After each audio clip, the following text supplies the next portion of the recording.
One of them, I remember them saying to me, "You're never going to get into advertising if you do work like this."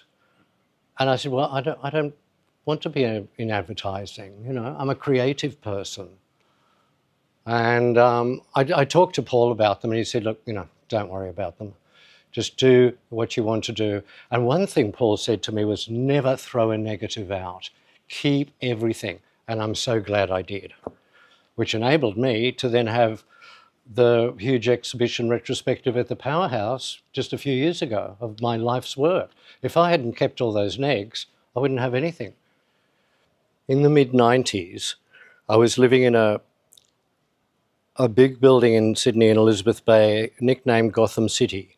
There were about 20 apartments, all different sorts of artists, photographers, fashion designers. And one day I went to see the boy upstairs, Roger.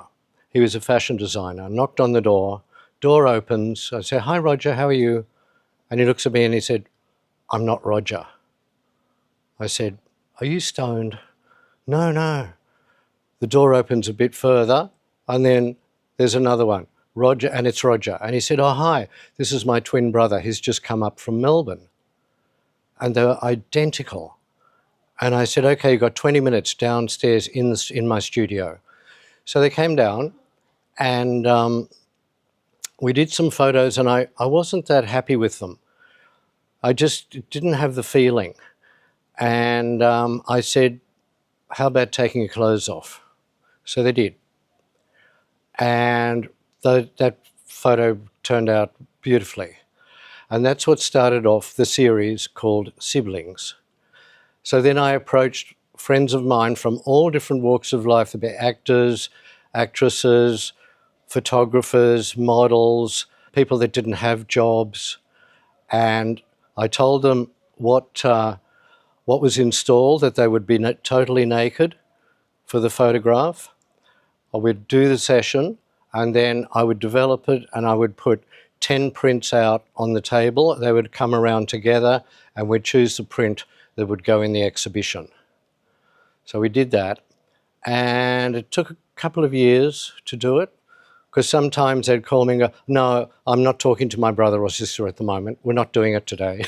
So that took time, but eventually we did it. I think there was almost 50 pictures in the show.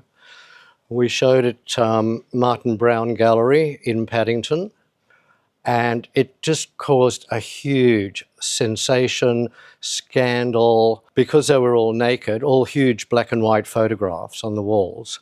The Christians were out with crosses outside saying, "You're going to burn in hell," and all this stuff. It was great publicity for me. All the TV channels interviewed me. The newspapers all over Australia picked up stories on it. And then the regional galleries of Australia, after the exhibition was over, they travelled it all over Australia for a couple of years. And then we did a book on it as well. So after I retired from Vogue, I decided to give all my negatives and slides and prints and everything to the Powerhouse Museum in Sydney for safekeeping, because I didn't want to bring them to Bali, where I now live. Because of the heat, they get destroyed, disintegrate.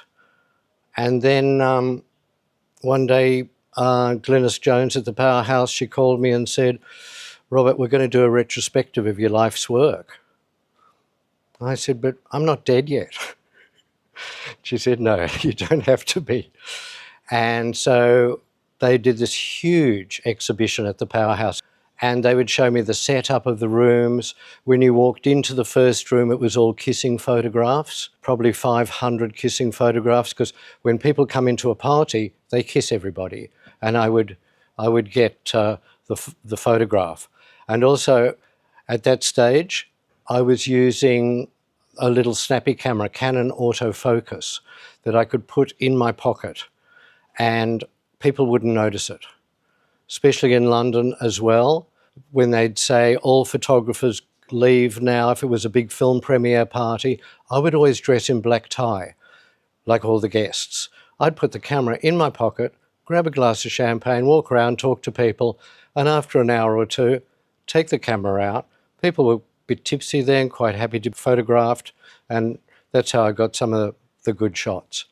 They showed Polaroids, they showed portraits, and then they built something like a catwalk. So the guests walked on a red carpet catwalk to view the pictures, which were blown up from floor to ceiling. Looked fantastic. They did such a good job. And the exhibition was held over. It was supposed to be for 3 or 4 months, and I think it went on for about 9 months because so many people were coming to see it. And also I produced the book, Glitterati. They sold the book at the Powerhouse, and it was for sale everywhere all over the world as well.